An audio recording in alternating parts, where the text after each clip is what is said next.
So, Ms. Jean, ano yung latest na update natin coming from the Board of Nursing with regards to the license endorsement?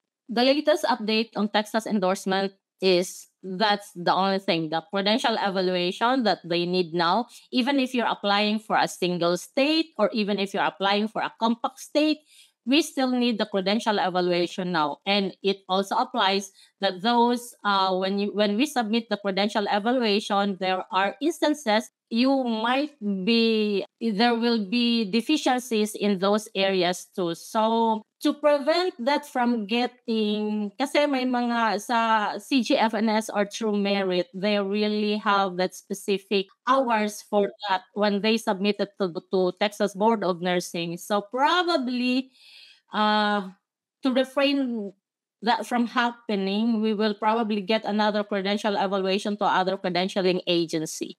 So that's the only thing.